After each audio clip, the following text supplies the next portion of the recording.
മുണ്ടക്കൈ ഉരുൾപൊട്ടലുണ്ടായപ്പോൾ പരസ്പരം വിവരമറിയിച്ചാണ് നാട്ടുകാർ അപകടത്തിൽ നിന്ന് രക്ഷപ്പെട്ടത്. ആദ്യ ഉരുൾപൊട്ടലുണ്ടായപ്പോൾ രക്ഷപ്പെടണമെന്ന് നാട്ടുകാരോട് പറഞ്ഞ പലരും ഇപ്പോൾ ജീവിച്ചിരിപ്പില്ല. ദുരന്തത്തിന്റെ വ്യാപ്തി നാട്ടുകാർ പരസ്പരം കൈമാറിയ ആ വാക്കുകളിൽ വ്യക്തം. ഇവിടെ മുണ്ടക്കൈയിൽ രണ്ടാമത് പൊട്ടുന്നുണ്ട് കേട്ടോ. മുണ്ടക്കൈ രണ്ടാമത് പൊട്ടുന്നുണ്ട്. ഭയങ്കര സൗണ്ടാണ്, ഭയങ്കര വെള്ളം വരുന്നുണ്ട്. എല്ലാരും സേഫാണ്. അക്കാലം അത്രയുമുള്ള ജീവിതത്തിൽ അവരെന്നും കാണുന്നതാണ് ആ പുഴയും ആ മാമലകളും. അത് അത്തരത്തിൽ ജീവഹാനി ഉണ്ടാക്കുമെന്ന് അവർ നനച്ചതേയില്ല. ആദ്യം ഉരുൾപൊട്ടി പ്രശ്നങ്ങൾ തീർന്നു എന്ന് കരുതിയതാണ്.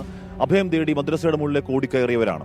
അതിന് കാരണം നേരത്തെയും അത്തരത്തിൽ താക്കീതുകൾ ഉണ്ടാകുമ്പോൾ, വാണിങ്ങുകൾ ഉണ്ടാകുമ്പോൾ സുരക്ഷിത സ്ഥാനമായി കയറി നിൽക്കുന്നതാണ് ആ മദ്രസ. ഒറ്റ മണിക്കൂർ കഴിയുമ്പോൾ രണ്ടാമത്തെ ഉരുൾപൊട്ടൽ അതിഭീകരം. മദ്രസയും അതിൽ നിന്നവരെ മൊത്തം ഒഴുക്കിക്കൊണ്ടുപോയി. ആ ശബ്ദ സന്ദേശം അയച്ച ആളും അത് കേട്ടവരൊക്കെ ആ കുത്തൊഴുക്കിൽ പെട്ടുപോയി.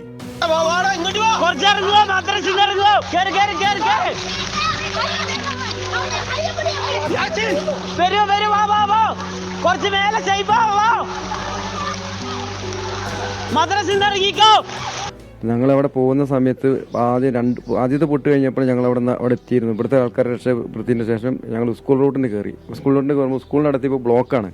അപ്പോൾ ഞങ്ങളുടെ അടുത്ത് ഒന്നുമില്ല. ഞങ്ങൾ വെറുതെ ഒരു ടോർച്ചും ഇത് മാത്രമേ ഉള്ളൂ. ഞങ്ങളെ കഴിഞ്ഞ് പോകുമ്പോൾ ഞങ്ങൾ വരാൻ ഞങ്ങളെ രക്ഷിക്കാൻ നിങ്ങളിപ്പോൾ അവിടെ തന്നെ നിൽക്കുന്നുണ്ട് പോയതാണ്. പക്ഷേ ഞങ്ങൾ മൂന്നാമത് പൊട്ടുന്നത് ഞങ്ങൾ ഒരിക്കലും പ്രതീക്ഷിക്കുന്നില്ല.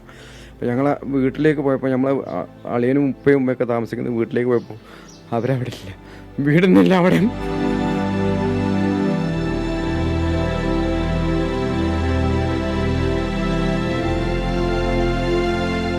ഇപ്പോൾ വീഴുമെന്ന് നാട് നിൽക്കുന്ന ഭിത്തികൾ മാത്രമാണ് വീട് എന്ന് പറയാൻ ഇവിടെ ബാക്കിയുള്ളത്.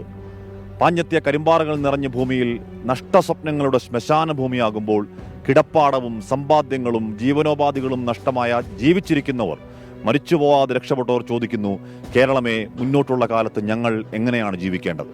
നേരം പോലത്തെ നീച്ചമ്മക്ക് ഞങ്ങളുടെ പ്രിയപ്പെട്ട സുഹൃത്തുക്കളെല്ലാം പോയി, ഒരുപാട് ആൾക്കാർ.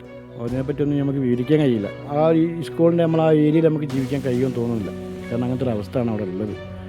ബാക്കിയുള്ള ഭാഗങ്ങളിലെ ജനങ്ങളെ അവസ്ഥ ഇപ്പം നിങ്ങളൊക്കെ ഒരാഴ്ചയായിട്ട് കാണുന്നുണ്ടല്ലോ.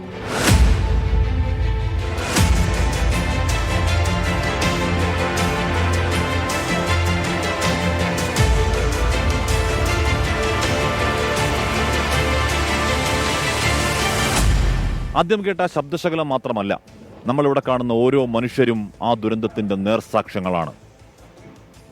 മഹാദുരന്ത ഭൂമിയിൽ നിന്നും ക്യാമറാമാൻ VS രാഹുലിനൊപ്പം ഹാഷ്മി താജ് ഇബ്രാഹിം, 24.